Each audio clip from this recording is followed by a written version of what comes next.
You all set to go? I think we're all set. We're all set. Yeah. Let's So, do this thing. all right. Hey, everybody. I'm Dave, and this is Behind the Brand, and we are with Grace Napolitano today. So very cool. You bullied your way in here. I mean, you got to be willing to self-promote, right? No, that's awesome. So the first thing I want to talk about, thank you so much for joining me today. Well, let's go back to the bullying. We want to go back to the bullying? Let's go back. yeah. You did tell me that you were launching it, and then I kept seeing people up there. I'm like, hey, why would you tell me about this and not invite me? More of a joke, but... Yeah, no, I get it. No, Yeah. I'm super glad you're here. You were on the list Good. to be here, so I'm glad you made it today. And the sun's going to go in and out a little bit, Yep. but we'll deal with that. And another thing I'm going to say before it happens, inevitably there's going to be a crash or laughing or something in this building. Oh, right. So Okay. we're just going to ignore that. I'm like, I do a lot of laughing, so that laughing will come from me. That'll be perfect. That'll be perfect. I want to talk about Chicago. Oh, we're going right into it. We're going right in. So I want to talk about Chicago. Why did you come to Connecticut from Chicago? What was going on in Chicago that you left? That is the number one question I am asked all the time. And are you ready Okay. for our Connecticut winters? Which we are absolutely ready for the winter. It is so easy here. And Oh my God, I was in Chicago. I love it. I was out there two or three times. I was out there in the winter, January. Oh, Lord have mercy. Never It is again. painful. So again. this like 23, 30 degree weather, the kids, I don't even send them to school with coats some days. No. So Chicago. Back in Chicago, I was a publisher of a magazine. I had been involved in media sales for 15 plus years. And after the birth of my son, nearly 6 years ago, I had kind of a moment where I was the ad director of a luxury lifestyle pub. We did a ton of red carpet, and I had this shift in my world that I could no longer run my own hours, and being at a red carpet event with awesome celebrities. I do remember we did Cindy Crawford, and I was like, all right, 15 minutes in, we only have an hour and 45 minutes left of this nightmare. Like, no one says that ever. So I kind of was like, is this what I really want to do? And I started looking into the coaching world and what I could do to help women in my position who had this I'm no longer satisfied in my corporate world because there's so much more. So that was 6 years ago, and it evolved. I then became pregnant with my daughter 2.5 years later or so, and that's when it really struck home. Like, this is just not for me anymore. And I actually took a coaching program for a year. I felt it was very important to get accredited in coaching and learn about mindset work and different tools and tricks and tips. So that was 90 hours in class, 300 peer-to-peer coaching before I was certified. So not just like, hey, I'm good at life and I'm going to become and good at business and I'm going to become a coach. I really studied the art and the craft of it. So my goal was to, and I'm so not answering your question, but I'll get there. Yeah, well, that's fine. We're good. We got time. You're used to me. So my goal and my idea, my first iteration was to help women returning from maternity leave after the first 3 months and re-entering at the same level of director, VP, president, high-level, high-powered jobs, and still perform at the level and not have mom guilt and all that.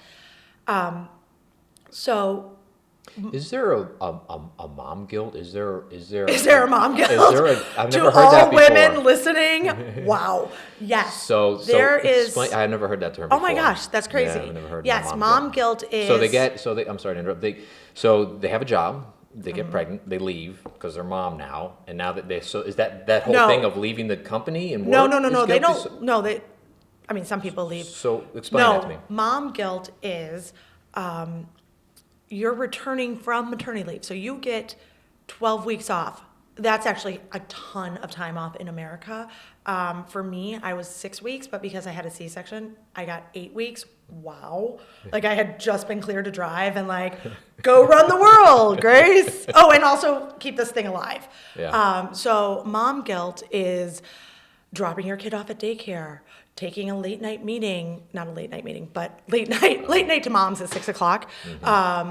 So it's, oh my gosh, I should be with my kid, but here I am. And society puts that on you a lot. So people that were close to me, older generation, said, wow, all you care about is work and, making money and all this. You should be home for your kids. So that's the mom guilt that corporate women get is you should be doing more. And dads just don't get it. So it's not a surprise that you've never heard that term before, and it's complete and utter BS. So, companies who have more women at top levels of leadership have better bottom lines, generate more revenue. Women are statistically better leaders than men, just because of their empathetic style and ability to really bring a team together. Not saying men are bad in any way, but women are very good leaders as per studies. But because of mom guilt, they take a step back and they don't put themselves into higher roles and raise their hand and say, hey, I can do this and I can figure out how to do the juggle of my kids and such. I have always been very blessed with my husband, who is 100% supportive. And in our parenting role, I would say he's 60 to 70% and I'm 30 to 40%. I'm in for cuddles, he's in for the hard stuff. Cool. So yeah, it's a little bit of a switch than normal life. But anyhow, you asked a question. What do you? We're gonna kind of. Do you want me to go back to Chicago? We'll get there because I gotta finish this line here. So, what do you do to combat the mom guilt? Like, what is? You hire me as a coach. What do you tell people? No. So how do? Because I could now that the way you explained it, I could absolutely see that. Yeah. Okay. You're just you're trying to help support the family. But it's more than that. I think it's more than that. You want to fulfill yourself. You have this thing that you want to do, just like guys have this thing they want to do. Could you imagine going through however many years of medical school, and then you finally make it as a doctor, and then you're not a doctor, and you're not a doctor, or law school, or for me, I went through years of learning how to sell and become a great salesperson. That when I finally hit pay dirt, I'm like, oh, nope, I'm good. I'm going to call myself out. I mean, that's just not fair. No, it's not. Men aren't expected to do it, so why should women? Yeah. And so what I coach women around and what I tell them is, which is not what I coach around now, but it's about boundaries. It's deciding, and this kind of goes to the branding concept, and this is what I coach women around in the iteration that I am in now, is set up who you are. What are your beliefs? Make your decisions and set up boundaries around that. Not only with the people around you, your bosses, your employees, your mother-in-law, your mother, your sister, whomever else wants to chime in, but mainly with you. You have to create boundaries within your headspace to say, I made the decision to work every night until 6 and put my child in this daycare.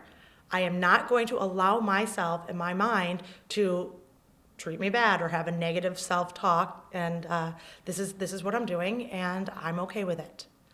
And it comes down to, it's not about how much time, it's when you do spend time, right? It's the Totally. quality time. It's like you shut off everything. Right. So you're not there, okay, I'm gonna spend an hour with you, but in the meantime, you're doing, right, you know what I mean? Absolutely. Yeah. So everybody comes to me, they want balance. Balance is that's not a thing. Like, you cannot have 50% of your time with your child and 50% of your time at work. That's what balance means, is equal.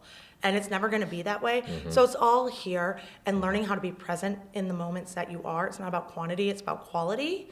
And that balance comes from creating boundaries within yourself and really thinking through the thoughts and being aware of the thoughts that you're putting on yourself. We are our own worst enemies. And if we have a cycle of bad thoughts, you're a horrible mom, I can't believe you're not spending time with your kid, like, of course you're going to be out of whack and out of balance. And when you figure that out for yourself, you can get in line and have more control in your life. How do you push those voices out, the mom and the neighbor and the friend and the... Boundaries again. Like, Yeah, you have you set the just- rules, so it's like, it's a you just don't- non-issue. You just can't let it get to you. Right. You just have to say, that's good for you. Okay. It's not what I've chosen to do. Thank you. Yeah. And it's not worth, it's kind of the same as you would tell a kid. If you have a bully, if you show them the emotion, then they've got what they want out of you and they've gotten the rise. So if you're just like, thank you for your thoughts, that's not what I'm choosing to do, and walk away. Yeah. You just don't even show up for that space. Yeah. It's hard. That's hard. No, it's got to Yeah. be. It takes time. It's not like you're going to say, okay, that's what I'm going to do. But Yeah. I'm sure it takes time to, And I'll say here, when master I joined the community in Chicago, in an urban environment, there are so many dual working families. It's an expensive metropolitan city. We live downtown, so it wasn't a rarity to have both parents working and dad stepping in and moms, well, I'm out of town because I'm working or whatever, and nannies all over the place and whatnot. Here, it's not so much like that. And there's nothing to be said. So I had a lot of issues internally where I felt like I was being judged, which I wasn't. So I had to do the mindset work where I said, hey, that's your internal thought. That's how you're perceiving because you're setting this up. And that's your story. So I have to reframe my story sometimes for myself. So Chicago. Back to Chicago. Circling back. So Chicago, you're saying that a working family, a mom and a dad both working, and the kids in day, that's a much more common occurrence, much more acceptable than it is here. And my friends in Chicago, one of them, my college roommate actually, her husband worked 4 days a week in San Jose. And then he would fly back. They have 2 kids.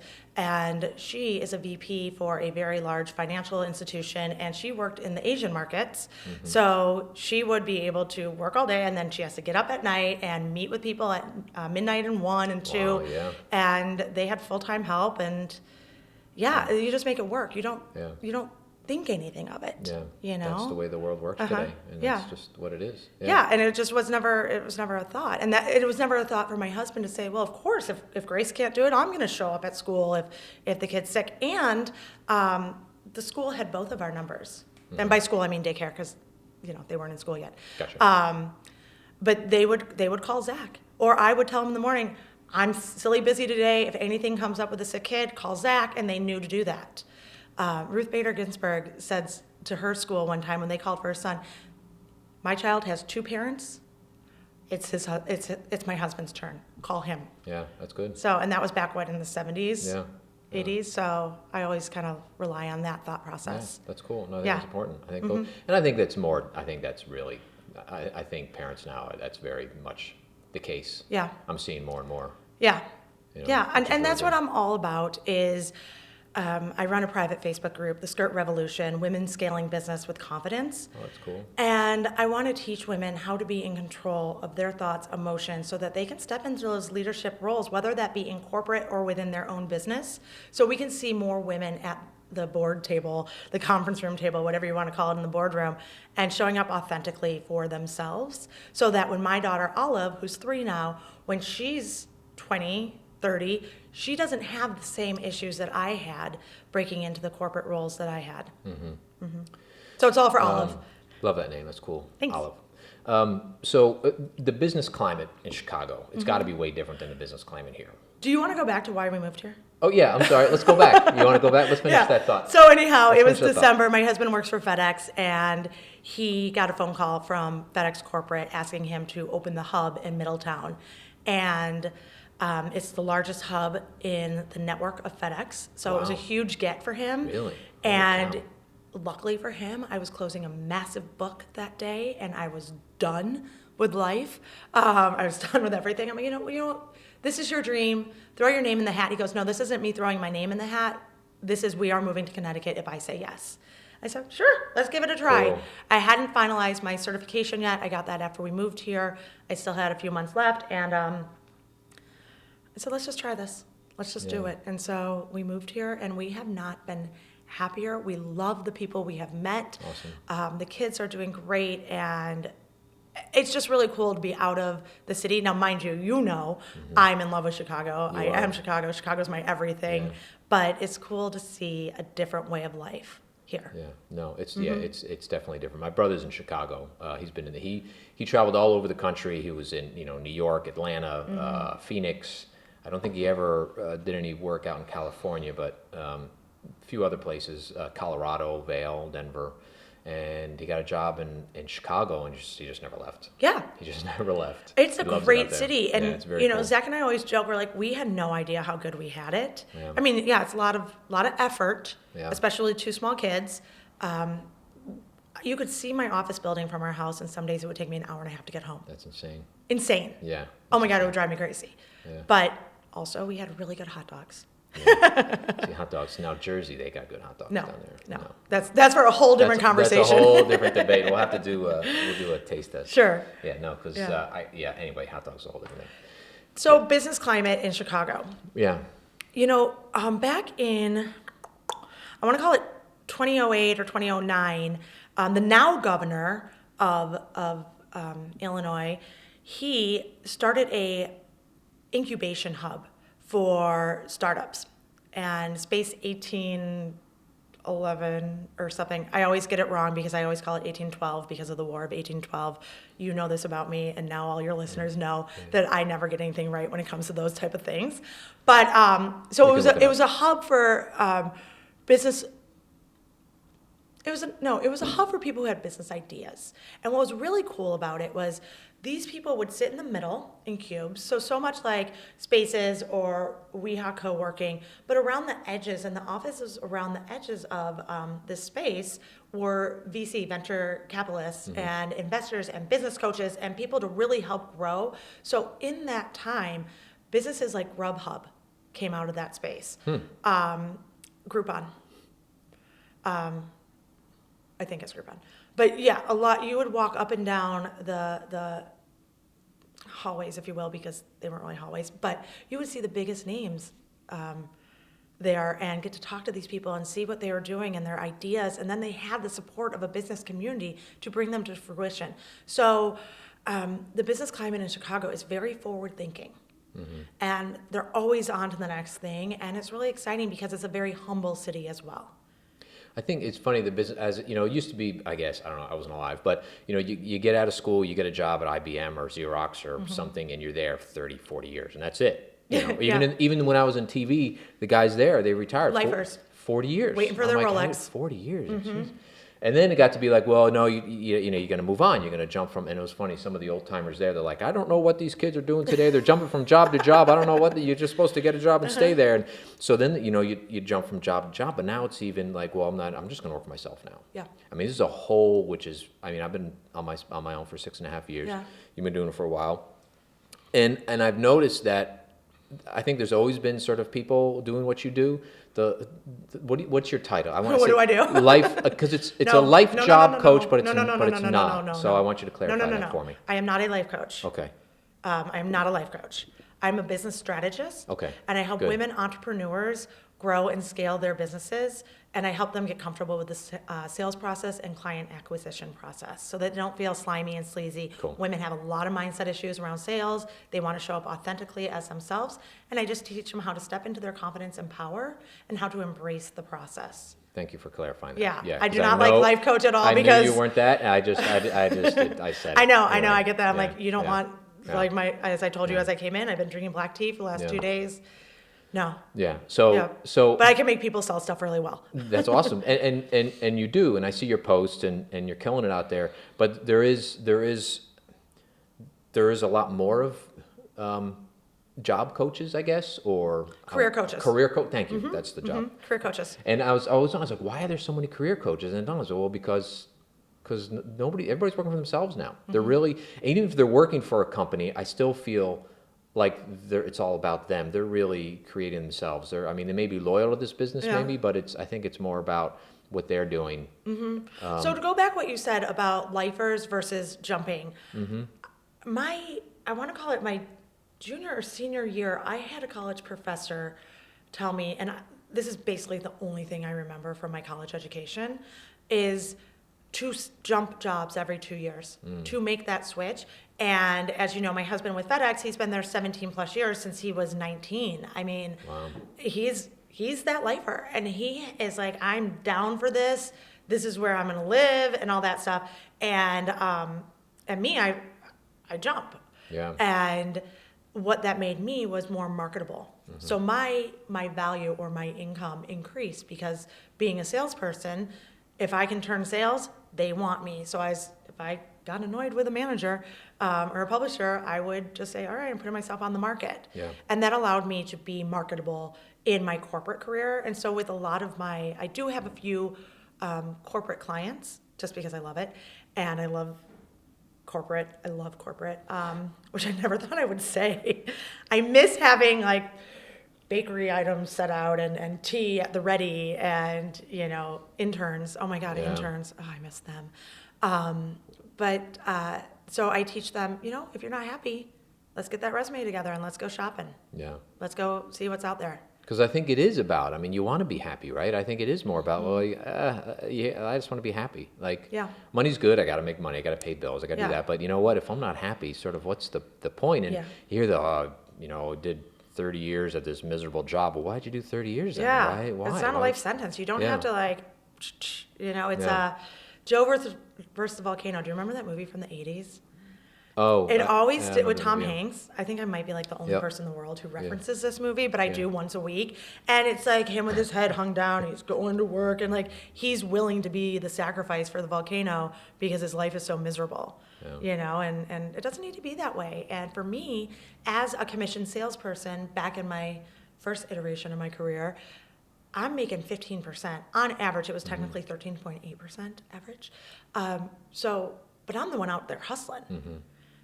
Now I'm making 100%, less 30% of taxes, but it feels so good. And I get to say who I work with, and I get to say how I go to market, and I get to say what I'm about and when I work. And especially since I have a 6-year-old and a 3-year-old, my life is very hectic with If them. you want to change things up, if you want to do something a little different, just whatever, Totally. you just do it. So There's I no- predominantly work with women business owners who also have children, not as a rule in that, oh, I want to help moms. Not that at all. It's so if I have a sick kid, I can text a client that I have a call with and say, hey, I need to push back, or can we move this to Monday, so that I have that flexibility to show up in both of my lives. Good. Does that make sense? Yeah, I Yeah. think so. So we talked about people jumping from job to job or leaving a job altogether. So this show is supposed to be about branding. So Which I really have a huge platform about branding. we're getting there. So we're gonna get there. So should a person, let's say they have a long-term goal, like for instance, I knew I was going to go out on my own, but I had kids, they were in school, I had obligations. I'm like, now's not a good time. And an opportunity came up, the kids were whatever, so I was like, I'm going to do it. So and I already had somewhat of a brand because I was always doing freelance work Yeah. on the side, so it was that. But if people have a long-term plan, when should they start building their personal brand, whether they're going to jump from this job to another job to another, Yeah. or if they're going to jump from this job to themselves. So when should that process start of and how should they build their own brand? Right. It's funny you say that because for me in my coaching business, it was a 5-year plan. I mean, literally in October, we sat down and we created a 5-year plan of when I was going to launch my business, how I was going to roll out of the magazine and bring somebody up to take over and groom her. And then it became a 5-month plan because that was December. We moved in May. I'm like, okay, or we're doing this thing. So branding is so important, whether you're in corporate or if you're going out on your own for your business. So I always teach people to have a personal brand. And it was very easy for me to transition. And by easy, I mean, it was awful, as every entrepreneur knows. Like the first year is awful. But it was easy for me to know who I am and how to show up as Grace. Because I set my brand in 2012 in my corporate career.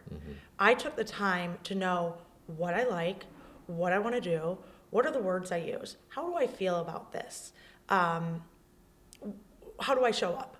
So I think no matter where you're at, take a day off, sit down and get to know you and set up what your non-negotiables are and who you are. So at that time, I was trying to fit in, with your suits, your Banana Republic, black suits to look like all the men sitting at the table. I'm like, I am so sick of black. I love bright, bright colors, which I thought was funny because I don't have a bright color on today. But I like black. so normally you'll see me in a bright pink shirt or bright red pants or such, and I am 5'9" and I wear 4-inch heels, and that's who I am. That's and that's awesome. the brand of Grace. And then it's You got your coworkers and there's that peer pressure of fitting in maybe to your work group or what have you. But what about management? Is that somebody you have to convince, like, this is who I am, this is how I'm going to be, or management is like, yeah, that's, as long as That's Grace. as long as you're productive, I'm good. Yeah. So obviously I had a different experience because I was in sales. So they like people who bring money in. Of course. Don't mess with that person. Yeah. And I did have a VP who left for a different job, and her parting words were, don't touch Grace. Just let her do what she does. It always works. Just don't touch her. And then the new person came in and poking and touching.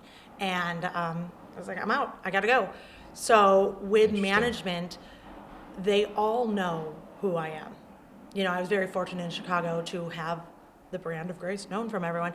And I am not a pleasant person to work with. I will be the first one to say that. I like to get things done. Sure. I speak my mind. Sure. I don't mix words. And I'll throw in a colorful word every now and then if need be, but I'll get the job done every time, and I will be respectful. And they knew that. And with my highest level, I mean, I'll go to the CEO and have a sit down and be like, hey, here's what's going on amongst the workers. You need to change your messaging. You need to do this. And really became a friend of management, where, not like a snitch, because it kind of sounds that way, like this person said that. It was never that way. It was, hey, you're having a bad messaging going out, and people are starting to kind of whisper, and there's some talk. So you need to come out and come a little stronger. So I was a nice bridge between the two for management, and they really knew that about me. I think it's good to have a relationship with management, and even with the top CEO. I think that's important. I think, the contractors that I hire, I think we have a really good relationship. There's a lot of back and forth, and a lot of, of course, at the end of the day, I give the yes or the no. But I think it's important for managers to see your brand, see how you operate. Is it working? It's working. I'm going to support it. We're good. If I have to make a suggestion or something, that's fine. But we're going to let them do their thing. Yeah, I actually am in the process of hiring a virtual assistant, and one of the bullet points I said is, I do not want a yes ma'am. I want somebody who's going to tell me you're doing it wrong. There's a more efficient way to do it. Have you thought about trying it this way? Because they work with so many different entrepreneurs that's a non-negotiable for me. I want somebody who's going to call me on myself and say, hey, no, this isn't the right way to be doing that. Yeah, I'm not going to get into that story, but I've been there where, hey, we can't. No, that's okay, and that's fine, and we're going to do it that way. Like you said, I'm going to be the final decision maker. Yeah. But I want somebody who feels that they can say something to me. Yeah. Otherwise, what's the point of hiring good people? I mean, the idea is, right, you're the boss. You got to hire good people. You don't want to hire yes men. Although maybe some people like that. I don't. So yeah. That's the only way you can grow is by constructive criticism. And if you're not ready for constructive criticism, don't own a business. Yeah. Take feedback. Yeah. Don't let it hurt you. Yeah. I have trolls on my Facebook posts, like you said. There was one that I did last week that people literally went to my website, looked up my phone number, and called to debate me and tell me how wrong I was about this post, which totally cracked me up because I wasn't wrong. Yeah. And by the end of the conversation, they're like, wow, you're really right about that. And again, the post was about pitching, and I didn't know it was about pitching. It was more like, remember to practice your pitch all the time. Yeah. And it was about the word pitch. Yeah. And people had a real visceral reaction to that word, and were saying it's old school, you don't use that anymore. And when I explained to them that you do, they're like, oh, you're right. I'm like, nothing's wrong with that word. It's the thought process around it. Sure. The stigma. Yeah. No, I had a troll, not many, but I had one. It was interesting. It's like, oh, okay, well, that's your opinion. That's all good. Yeah, like fine. Moving on. I look whatever. at it this way: if you got haters out there, you're doing something right. No, I think that's a great way to look at it. So how have you? So you started your brand. Have you made any pivots? Have you I'm going to do this, and then you know what, that's not working. God, all I do is pivot. Yeah. The first year and a half is so much pivoting for me, because like I said, originally I was going corporate moms who had just had their babies. That was really where I niched down. I developed my whole website, everything. That was me. I was the graceful coach. And then people started telling me, that doesn't make sense because your personality isn't exactly graceful. Back to that whole constructive criticism thing. That's hysterical. Had to take that little gut punch, and it was finally my mom who's like, I love you so much and I want you to do well, but you got to change your business name. Really? And that was recently. Well, it was October. Okay. Which feels like yesterday. And my coach, who I had not hired at the time yet, helped me come up with Business with Grace. And it still gets that whole concept of grace, i.e. my name, but also ease and gentle. It doesn't have to be like, it is so calming. hard. It is Business with Grace. Oh, yeah, it's kind of calming. Oh, yeah, I'll just... Yeah, I want to kind of breeze through it. Going back to that thing I said about balance before, if I can teach women to take control of their business, they're not going to be out of balance. They're going to feel in control, and that's what you really want when you say you want to feel balanced. What's the biggest difference between men building their brand and women building their brand? I have no idea. I don't deal with men at all. Okay. I honestly don't know, to be honest, because I don't work with men. But of in my personal friend group, seeing some male entrepreneurs and brand builders, they have the same mindset issues. Imposter syndrome comes up a lot. What should I do? Should I do this? What's the sales process and all that? But what's different for women versus men is as girls, we're taught to sit there and look pretty. Nobody wants an aggressive girl. You're never going to get married if you're so out there. So women really have a hard time of taking that step forward. So it's pretty even, male, female, on the branding and business building fears, if you will, for lack of a better word. But what women get handicapped with is the stuff we're taught as young girls. And so we break through that, we clean that all up, we kind of go back to what I said, who are you? What are your non-negotiables? How do you want to show up? And then we take it to the market. So I create for my clients first their personal brand, and then from that it's very easy to create their business brand. So what's the hardest thing for a woman to overcome while they're building their brand?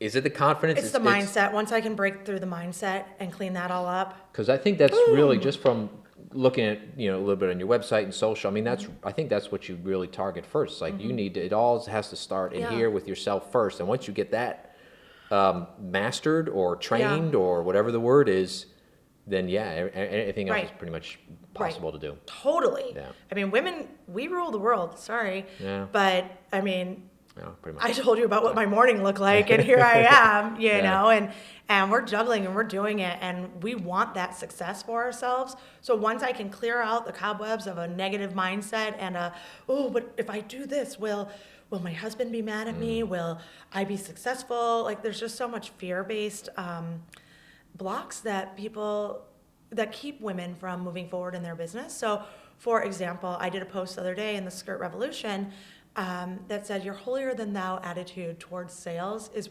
exactly what's keeping you from success in your business.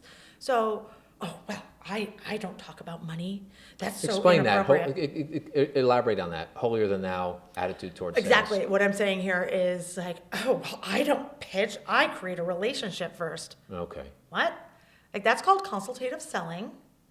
And all of my clients are like best friends to me. I adore these women. I feel like they're sisters, best friends. I mean, I am more excited when they make sales than when I make sales.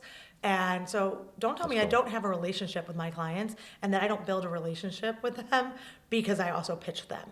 Yeah. Because the only way I can change their lives and their businesses is if I pitch them to work with me. And for example, I had a client that I have been working with for 10 days, and she signed 3 new clients within that 10 days. She hadn't signed anyone for months. Wow. So she was a real easy cleanup on the whole mindset, and she was just, I don't want to say desperate because that's not her, but she was just so over not being successful. And then I have another client here in West Hartford who, she is awesome and has an amazing business, and she just didn't know how to follow up with clients. So I literally just did a voice memo to show or to let her hear what a voicemail would sound like. Signed 2 of the 3 clients that day, and they had been pending for 6 weeks. Wow, that's cool. So it's just little tweaks here and there, and when they embrace that, their excitement. Oh my gosh, how exciting when you know that you have control of your business. What's the problem with? How can I phrase this question?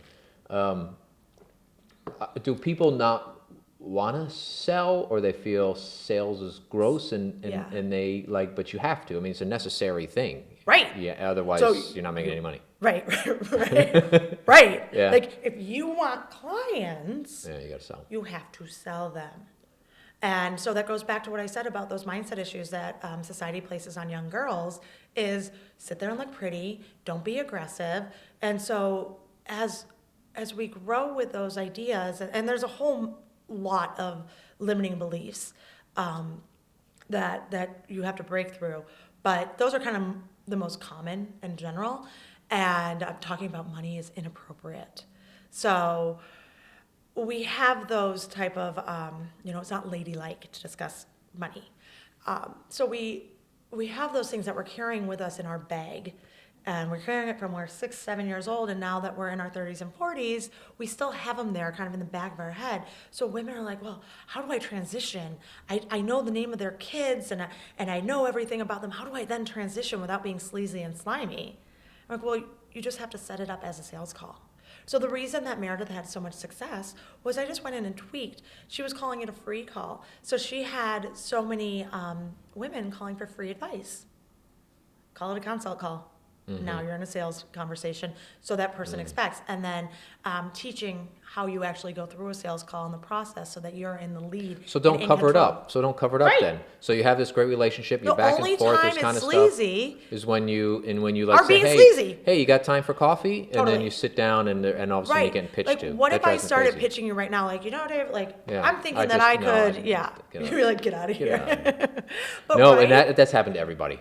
Hey, you want to get coffee? Absolutely. That's happened to everybody. it happened to me yesterday. Yeah. Heck, it happened to me this morning where I posted about nutrition and I got 3 texts from people saying, oh, do you want to see this product? Do you want to see that product? And Yeah. it's like, oh, I was just trying to talk about that I needed to use nutrition to build the energy to build my business. And now here I am like being pitched left and right. So so instead of say, hey, you want to go grab coffee? Can I stop on that really quick? Yeah. I want to go back absolutely. that I never, ever look down on anybody who promotes themselves. They might not do it correctly, but in time they will do it Yeah. better. Yeah. So get out there and pitch Cool. your stuff until it becomes right. Good. Thank you. Uh-huh. So it's more of like, hey, let's grab coffee because I want to talk to you about this cool service I have that you might be interested in. I want to see how my business can help Whatever- you with your whatever it is. success, learn about So your now business, you're see what going in, I can do. And that person could say, like, that sounds great. They'd be like, you know what, I'm really not interested. But if you just Totally. want to hang out, I'm good with that too. Perfect example. There's a new gentleman who came to town just recently, and he called me prospecting. And again, like, I don't want to say I'm always down to meet with somebody because my time is limited, but yeah. And he's in the coaching business as well, and it's in a different kind of niche. He's more corporate, I think. And he asked if I could meet for coffee, and I do know that he wants to pitch me. So in that conversation with him, I said, what you're doing is not my niche. I am primarily online. I already have a business coach, and really kind of laid the groundwork that if you'd like to meet for coffee and just share ideas and kick some knowledge around, I'm all for it. Sure. But please don't show me a pamphlet. Yeah. I have had where I thought I was meeting another woman for coffee, and she came out with a full financial proposal for me with a folder. I'm like, I gotta go. Yeah. I have a financial advisor. So you have that meeting. You think you're just going to hang out with coffee for somebody. They pull out the pamphlet. Right. It's so icky. So it's like, hey, I'm not interested. And yeah. you say, I mean, totally fine to say, hey, I'm not interested. I put mean, that stuff away. Look, or I'm going to leave. I'm a sales coach. Let's call it a business strategist. I'm a sales coach. I love sales. You know that. I'm going to listen to everything because what I'm doing is I'm doing research of, oh my gosh, I didn't even know people pitch that poorly or they do that. So I want to see the whole thing play So out. it's research. It turns into research. Totally yeah. turns into Yeah, research. yeah. And then I can write That's posts funny. about it or I can coach my clients around it. And I mean, it's been a while since I sucked at sales. There was definitely a time where one of my best friend's brothers said to me, like, no, let me get this right. You're paying the company to work there. I'm like, yes, because I had a chargeback. I had a client who didn't pay. So they were docking my wages and remember 100% commission. So yeah, I had a negative balance running for 4 months. Ouch. I was also rationing a box of mac and cheese for Yeah. a week. Like, there were times that were very lean. Yeah. But it's been a while. And so working with people who are pitching inappropriately or not going through the process right reminds me of those nuances that I did as a new salesperson that I can then help my clients around as well. That's very cool. Mm-hmm. Yeah. But if you are not researching like I am, Then- I would say just politely be like, I just thought this was going to be a networking Yeah. meeting, and I'm not interested in I'm your not product, interested, but- or I already have that service, Yeah. or don't. Or just get up and leave. Yeah, that's those boundaries. You Yeah. know, going back to the guilt that women put on themselves, you don't have to sit there. If you feel like something's wrong, then stop it and move on. Stand up for yourself. Because we only have X amount of, hours in the day, Totally. right? You know? You don't need to sit there and listen to some like, hey, look at what's going to take to get you in a new car today. Yeah. Which is also one of my favorite closing lines. Yeah. Oh, you use that? Oh, all the time. I love it. Not so much now in my coaching business, but when I was in media sales, I'd definitely be like, so tell me, what's it going to take to get you in a new car today? And it just brings levity, they know I'm pitching them. They know I want them to buy. And they'll be So like, that puts it right on the level in a fun, supportive, just totally. kind And they're like, way. well, we can only afford 10 grand, not 15 grand. I'm Yeah. like, all right, let's figure this out. Let's figure it out. That's cool. Yeah. Yeah. So That's a great way to do when it. said like in a hey kind of way, Yeah. it works. Yeah, you can't be all right. I gotcha. Yeah, and Yeah. it does work. I think people are a lot more open to being pitched than other people realize, as long as it's presented in the right way. Right. I always say ask for permission. Yeah. Always ask for permission. So, I'll say, hey, Dave, I want to get together and talk to you about your business and see if there's any ways that I can help you. How do you feel about that? And you'd be like, you know what, Grace? Okay, great. Then what time do you want to meet? Yeah, okay. Then you pull out the calendars and off you go. Or you could say, you know what, Grace, I just really want to keep our relationship on a friendship level, but would love to get together for coffee if you're interested. Yeah. That's how you handle that. Yeah, done. And then as a salesperson or a business owner, you say, okay, I respect that. Thanks. Yeah. Who else do you know? Yeah. Well, yeah, right? But yeah. Do you think there's anybody else that I can work with? You just be a normal human. Just to be a normal human. Be a normal human. Be a normal human. And that's great. when sales gets sleazy, is when you don't act like a normal human. Or you try to pull the wool over your eyes, or you try to pull like, hey, whatever. look over here. Here's my pitch. Yeah. No, that's not cool. That's, I'm always upfront. They're called upfront contracts. You can Google it. And you get people saying yes early on in the process. And then also with posts and words that you use, you're letting people know that you are going to make a decision. Are there any other decision makers should be a part of this meeting? Things like that, so that people know this is a sales call. Yeah. Where are your clients? Everywhere? Everywhere. I did just get a West Hartford, so I am local. Nice. That's exciting. I have 2 in West Hartford, well, 3.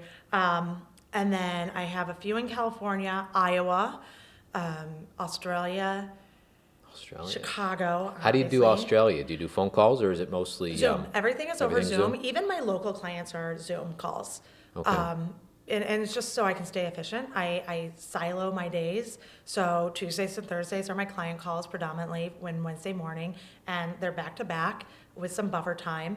And I just sit in my basement and in my office and pound out Zoom calls. So with my Australian client, I can't do great math. This is the brand of Grace, and it has always been known that so embarrassing. A manager always had to check my work for me before I sent a proposal out, as per me requesting, like, make sure I didn't drop a zero somewhere. Right. And well, your limitations and faults, and that's important. Right. I move very fast, as you know. Yeah. However, if I need to figure out what my commission is going to be on a sale, I know that down to the penny, with taxes taken out. So. That's always been the joke about me, is percentages, ask Grace, anything else, somebody else check it. I literally have a calculator in my purse right now. Awesome. And Australia, so Australia is a completely different time zone and on the other side of the world, and they just had summer break while we had winter break. So that is just too much for my mind to deal with. So I have Acuity, which is a scheduling system online, and it says what time zone is your client in? And I put Sydney, Australia, and then it says, okay, she told me that she could do 7 a.m. Sydney time, which would be my 3 p.m. Monday, her 7 a.m. Tuesday, and then Acuity takes care of it from there. Okay. And so that's how I deal with her. Okay. Is she's more astute than I am, so she keeps me on the straight and narrow when it comes to that. But yeah. Does your when you're dealing with people from Australia and then Iowa and then California or wherever, because there's different cultures, there's different things, right? So do you have to shift a little bit in either sort of in your plan, I guess, your approach? Not in my process and not in my plan. Okay. This is That's a rock proven solid. method. Okay. You follow no matter this, where you are. you're going to have success. Okay. My clients are getting their investment back within the first couple of weeks of working with me. That's huge. It's huge. Yeah. I am not cheap. Yeah. I am happy to say that, but they're getting these results, high multi 4-figure deals. So that's awesome. Why can't I remember your questions? So the question was, you deal with people in Australia. Do I have to change? What other No. do you change you said you don't change your No, plan, but really where it comes down to is how I prospect. I like to work with a certain type of woman. They have to be kind of like me, high powered, can deal with my energy. And it's not about them so much. It's about me and conserving my energy. I need to be, if I'm going to be pounding out 10 client calls a week, I need to feel like, oh my God, I'm so excited to talk to, this person or that person. She's so much fun. I love her. And we laugh. Because when I show up and I'm talking to somebody that I have to slow down my talk and be quieter, it's like, I'm like you can't busting think out of my skin. Yeah, because you can't think properly. You're not, because that's Right, not you. right. So when I'm prospecting, I'm going out for a person that I know I'm going to have fun with, and I know the words to draw them out and bring them into my web. However, I will say that my Iowa client, I love her, and I have known her for a while in the social world. I've never met her. We took the same coaching program last January and lost $7,000 on a complete horrible program. Nobody I know really had success from it. And it was very one-minded. And that is what made me pivot to doing business coaching, because it's really poorly done. Not as a general statement, but there are some good people. Is there, sorry to interrupt, is there like a certificate that you need to have, or anybody? Yeah, let me figure this out. Yeah, go ahead. Or finish this one. So my Iowa client, she is very religious. And on our first consult call, I asked her, I swear sometimes. Is that okay with you? She goes, I do not swear, but I'm okay with you. I'm like, I will do my absolute best to keep me in check. Lasted all 5 minutes. Yeah. No. I am really good with her, and I want to respect her religious beliefs. So I never say God. Like, oh my God. Yeah. I try to be very above board with her because I respect her so much. And she does have that fire, and so she does match. But that was kind of a like, if you're going to be walking away, I don't want to let an F-bomb slip and then the rest of the day be like, oh my God, does she hate me? Is she going to cancel? Does she because my goal and why I get client results is because I want testimonials. I want amazing, gorgeous testimonials, and I've gotten them from every single client. So I'm not going to set myself up for failure. I have a client that just started, and she's like, I'm just so worried I'm going to be the first one that fails. I go, oh, sweetheart, no. My ego is way too big to let you fail. So cool. Yeah. So that's another thing too. Just be upfront with people. This is who I am. This is what I'm going to say. If this is. I mean, I'm not a truck driver. No, but no. I think that's a good point, because that way that lets you just be you, right? That's the brand of Grace. If you're always that's the brand of Grace. If you're always thinking about like, I gotta watch my language, then that's sort of Again, you're not a truck driver, but there's a time and place. There's an internal right? struggle that's happening where it's like, I just want to be me. Let me be me. And that's that thing that I said back in 2012. I made the decision. Who am I? What are my non-negotiables? What do I want to show up as?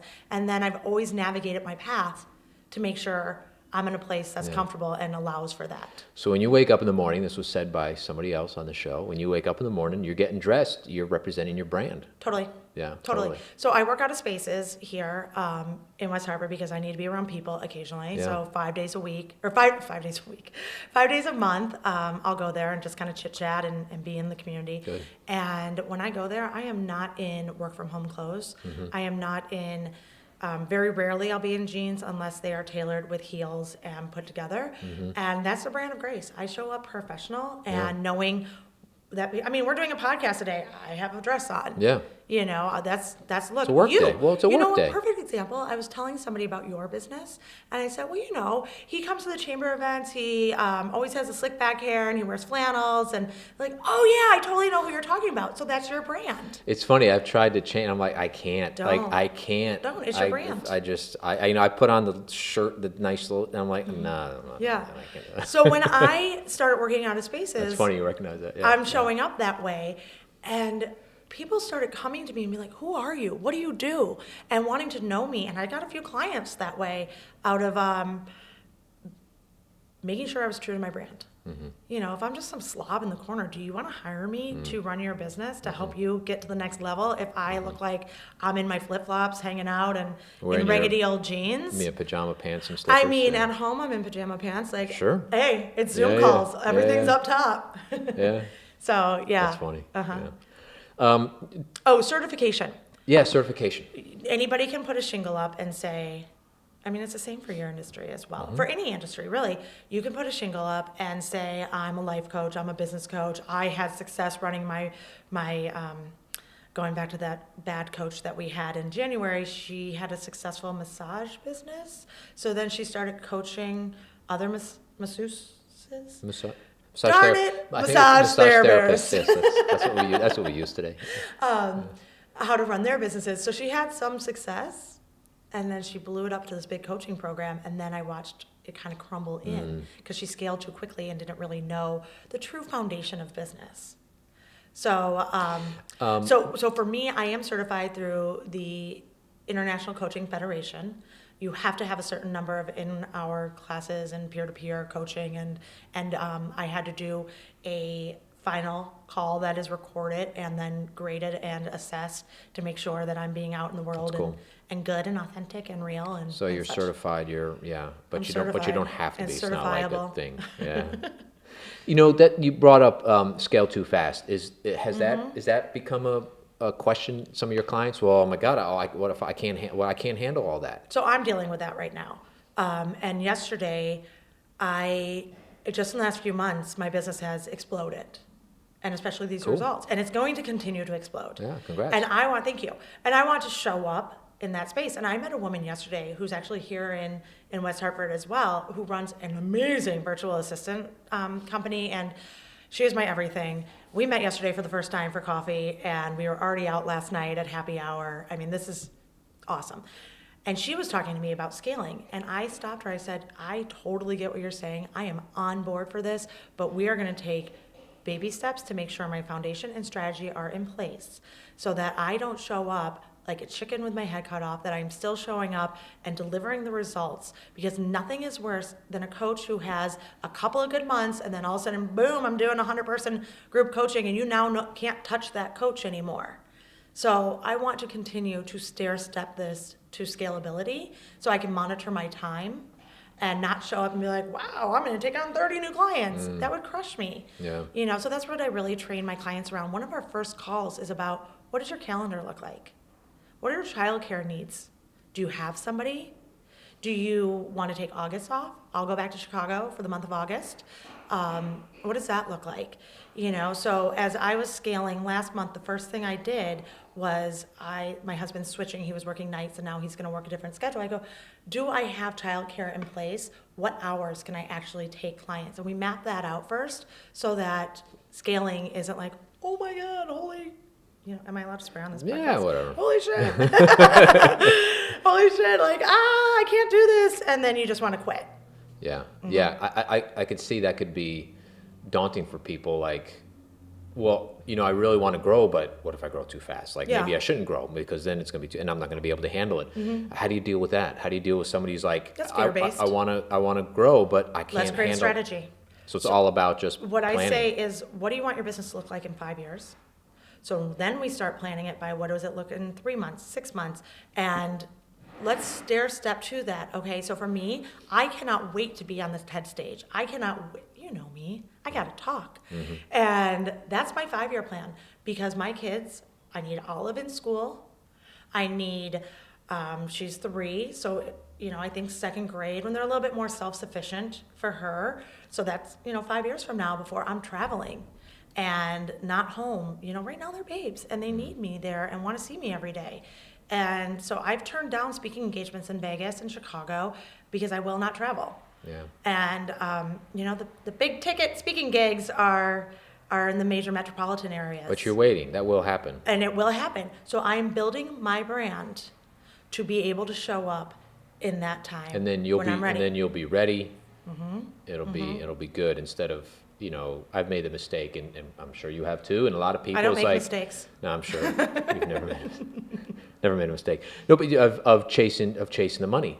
Yeah, I don't. You know, I don't. because that never turns out Remember the well. part where I was charged back Yeah. from the client and was paying my company? Yeah. Fortunately, and I say this every single time, fortunately for me, I got that one out real early in my Yeah. career, so I know never to chase the almighty dollar. Yeah. I make To decisions, never- I walk away. I've had people calling me about PITA clients, pain in the ass clients, so Yeah. PITAs. Yeah. And I go, guess what? Fortunately, I don't ever deal with PITAs because I think it was like 2013, 2012, I had a gentleman who was embezzling from his employer and buying ads through us and other things. And I found out about it, and I did what was within the letter of the law for us to get paid, and it didn't end up great for him. So Yeah. he called my CEO and threatened to sue me for slander, libel. Like, it's just, he was throwing everything at the wall. Sure. And I'm done. I'm Yeah. done. I'm not dealing. If they show me red flags, I'm going to accept what somebody wants to show me and walk away. Because every time that's happened, that I've walked away from someone, something major's come in. That's awesome. Yeah. The universe, the sales gods, I can't believe I haven't touched on my sales gods yet. I 100% believe in sales gods. You do good for others, and the sales gods will reward you in kind. Well, let's talk about it. I love 'em. So, that's a little bit of a mantra, P.S. right? I'm not woo-woo. This is not about like meditation and... Yeah, no. I get what you're saying, Uh-huh. because that is a thing. It's like you give and you'll receive. You give and you get. That's a whole BNI thing. So it's out there. So, Mm-hmm. Yeah. but what's your It's different for me. what's your philosophy? My philosophy is this, my philosophy is I love sales and I love money. So let's not ever mix words on that. But I love helping other women succeed. Mm-hmm. I love seeing them build business. I want to look around the room and be like, oh my God, I'm so inspired by all these amazing women. So this morning I was on the phone with Nala's Kitchen, Vanessa. I'm hiring them for meal prep, and she was like, "Wow, maybe you could be our business strategist." I'm like, you know what? Yeah, maybe. Or I can just tell everybody how great you are. And not even thinking that, I walked into Starbucks and I saw 3 moms from my kid's school, and I was like, oh my God, I just made the best decision ever and ordered this, and it's what I do. I'm a rainmaker. Yeah. I love telling people. I did it the other day when there was a post about who's a videographer in town. I'm like, well, Dave's the only one you got to go to. Yeah, thank you. And I love doing that and bringing other people business and networking, and not networking. That's not networking. That's because I don't want anything in kind. No, that's just you had a great experience with something, and you're excited because you're happy because you had a cool experience. So I think it's twofold, right? You want to say like, hey, I really did a cool thing. I'm so happy for myself. Right. You can be this happy too. Just call these people over here. Yeah. Right? Yeah. So that's what it's about. Yeah, and I'm not expecting, it was after I had mentioned that, because she had called me back because something was wrong with how I read my credit card number, going back to my abilities with numbers. Yeah. I'm a really good salesperson. I swear. No, but she called me back. I'm like, oh my gosh, I just saw these 3 moms and told them about you and such. She's like, wow, that's really cool. She's like, you know what I was just thinking is, we're female entrepreneurs. Would you work with us? So how do you get a hold of, what is it, Nala's Kitchen? So how do you get a hold of Nala's Kitchen? I don't know. Go on the Google. Go Google it. Nala's Kitchen. How do you spell that? Nala. Nala Kitchen. Kitchen, yeah. Kitchen. West Hartford? West Okay. Hartford. So there you go. really for me, what I'm struggling with, and I already mentioned this, and we can tell by, I am living on black tea because, again, my business is growing and it's awesome. And as much as I'm not trying to not eat, that's not a thing for me. I just don't have the time. We haven't been to the grocery store. The banana and half-eaten cookie as snack for my son today is all telling and hilarious. And my husband, God bless his soul, he has said that he's going grocery shopping the whole week, and here it is Friday, and it's like, hello, hello, fridge. Yeah. So I've just awesome. hired them on to do our meal prep, and it will be cool. delivered on Monday and Wednesday. That's cool. And That's awesome. Yeah. I just had to suck it up because I've been such a voyeur on. I interviewed a nutrition coach from Toronto the other day, and it was way beyond what I wanted in my life. But I know that there was a need, so yeah, and they're filling it. I'm not going to cook. I'm not going to. Oh, nutrition coach for you. For me. Oh, okay. For me, and there was a whole I'd have to go grocery shopping. I'd have to prep. I'd have to measure stuff. And Yeah. no. Yeah. Okay. No. So All I have to do is put this in the a microwave. couple of years ago, I stopped eating meat for a little while, and it was right around the holidays, so timing was awful.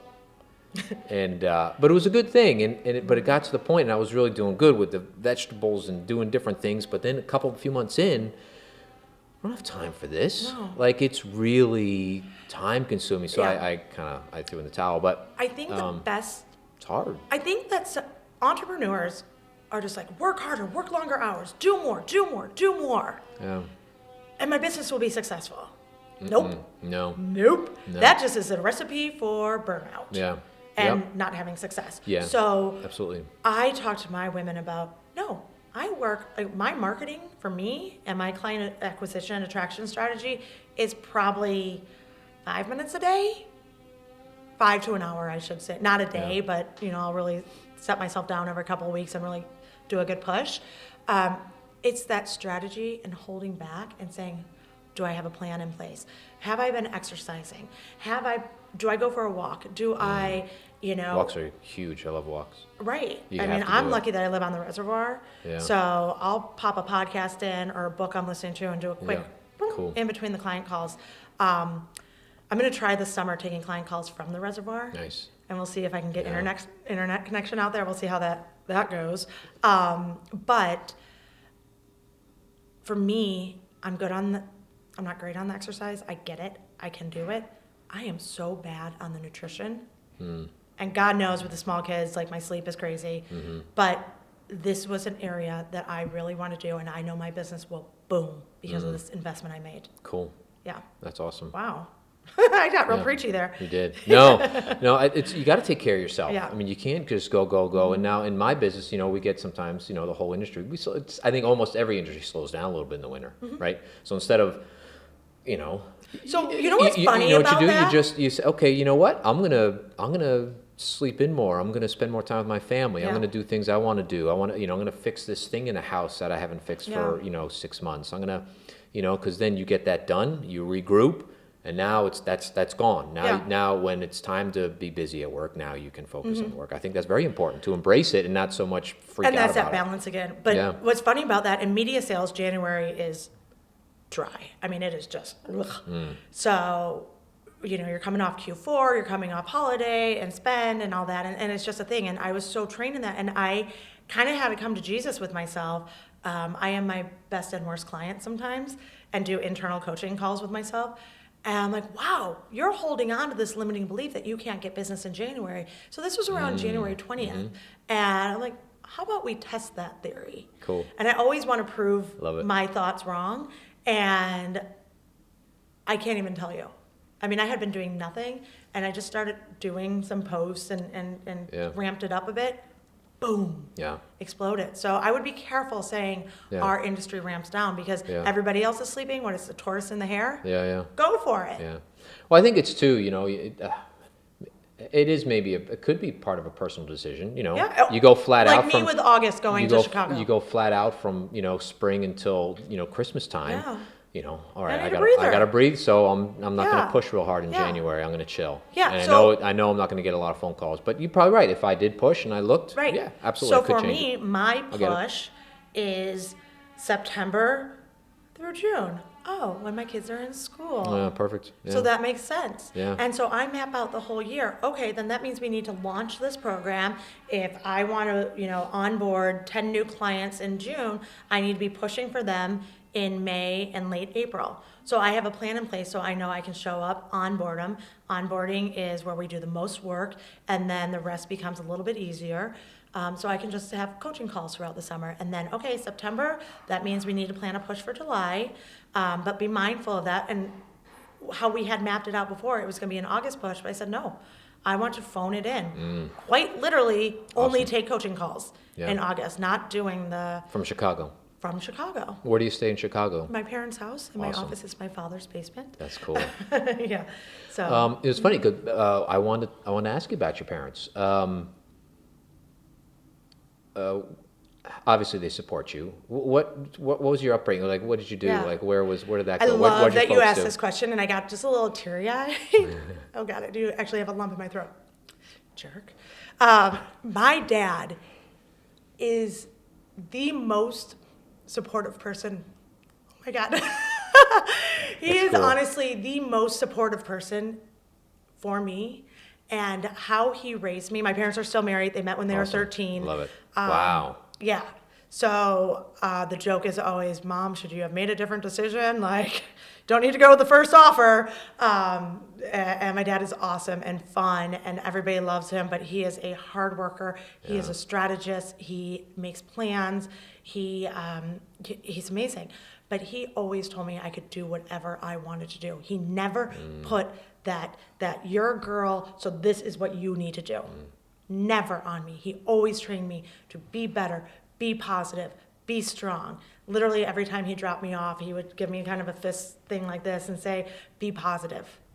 And when I was having a hard time hitting my mark, I was a long jumper in high school, he would show up after practice and we would run the jumps, run and run until we got that mark right. My coach had just like given up on me, and I ended up in sectionals, and it was because my dad was there always. That is And awesome. so during my business, Be positive. I mean, just what else are you going to say? I mean, those are two great words. Just be positive. positive. You do anything. and just this past January, like I said, things were pretty dry in my business, and he was there supporting me every single day, calling and giving me a pep talk. You've got this. You have never failed before. You are gonna get it, Grace. You've got this. What can I do to help? That's cool. And I talk so much about my dad, but my mom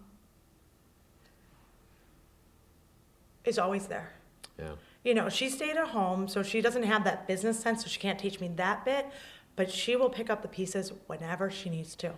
And she's always there for our family, and I am so awesomely blessed to have You them. are. That Did you is- expect that you were going to get me to cry? That is Like, awesome. my parents are. I was hoping. No. No. That's the emotional part of the podcast. No, I think that's what a cool story. Yeah. I love that. I love that. Be positive that they're still here. You Yeah. talk to them. You know, you vacation Daily. for a month. You're with them. Right, that's August. We just got back from 2 weeks in Florida with them. Yeah. They stay there for 3 months. My dad's a golf course or former golf course superintendent, so he always took off the winter months and went down to Florida. Cool. Since I went to college, and Is your energy from your dad? You think, and your drive? Yeah. yeah, I am my dad. I am, like I said before we started, like shiny red circle face, Yeah. Randy and Grace. I mean, we are the same people. We'll sometimes be sitting there and look at like, oh God. So yeah, That's I hysterical. am my dad. You have siblings? I do. I have Brothers, an older sisters? brother who lives down the Cape, and that's one of the reasons we also chose to move to Connecticut. Is my brother's on the Cape, my husband's family's up in Portland, Maine, Oh, and cool. since my parents are retired and already 3 Portland. months in Florida, they come here every month Yeah. and are very involved. So that's also why I moved. So my brother and his wife Bernice are both very talented landscape architects. Okay. And Bernice, my God, she started her business when I got married, so 2012, and to watch it flourish and grow and see the awards she's getting, and she asks me business questions, and that's kind of how I became into this role as a business strategist. Was like, I have something. I never thought I had a talent that I could make a business, and that's when I kind of started realizing I have something. I take people who are experts in their industry and make them profitable. That's really what I do. I think there's always that saying, right? Whatever book that was, just because you're good and an expert in your business doesn't mean you're going to be able to run a good business, Totally. a successful business, Right. Yeah. So Because it's a whole different one of the thing. things is I say, are you asked for interviews? Are you asked to be an expert on a panel, but yet your bank account doesn't show it? I'm the one that comes in and makes sure your bank account says it. Cool. Because using my client Meredith in Iowa, she's an amazing sleep consultant. She can get babies to sleep lickety-split, but she can't do that if she can't get the clients, right? So I'm the conduit to help them get out to do what they're passionate about. You ever thought of working with men? Yeah, no, I get asked all the time. And my process would work for them as well. And maybe down the road, I never turn it off, but I have a mission. Like I said at the beginning, I want women to be at higher levels of leadership. So when Olive is 21, 22, and whether she chooses to take over my company or she chooses to go into corporate, she has an easier time than I had breaking through. Good. Yeah, so I Good. say the skirt revolution, shattering glass ceilings with our own stilettos. Awesome. Yeah. Where can we find out information about Grace? Where do we go? Well, apparently Tell listen us. to this podcast because Of I course. was an open book and I Yeah, cried. yeah. I can't believe I cried. Thank you. First of all, Thank you for crying. No, before we get there, you really this has been an awesome conversation. So thank you so much for being so open and Yeah. honest and just fun. It's been a blast. So, Good. Yeah, tell us, tell So everybody where you can find me? Yeah, absolutely. So Grace Napolitano, Napolitano. Probably don't need to spell it because it will be written on the podcast. Yeah, it will be. But nobody can spell it, including my dad, and which is really embarrassing. And my website is bizwithgrace.com. So find me on Facebook. I really promote primarily, and by promote I mean that's where you're going to find tidbits, tricks, and such on my personal Facebook page, but also within the Skirt Revolution, which you can just search in your skirtrevolution.com or no Skirt Revolution. it's not Facebook. I'm sorry. Facebook private group for Apologize, women only. Yep. There's only 2 men, my husband and my web designer, awesome friend Scott Robeson, who got me into coaching. Cool. And so bizwithgrace.com, Grace Napolitano Facebook, Grace Napolitano LinkedIn, and then the Skirt Revolution is my private Facebook group. Facebook. That is Yeah. awesome. So thank you very, very much You're again for welcome. being here. Thank you for It's letting been a me lot of bully fun. you in. Yeah, you yeah, know, that's yeah. what I you do. bully. Yeah, you bully. Yeah. Thanks everybody for listening. If you want to check us out again, we always post Monday mornings around 10 o'clock on YouTube. You can also find us on Spotify, and there's a bunch of other channels out there if you search our podcast, Behind the Brand. Thanks very much.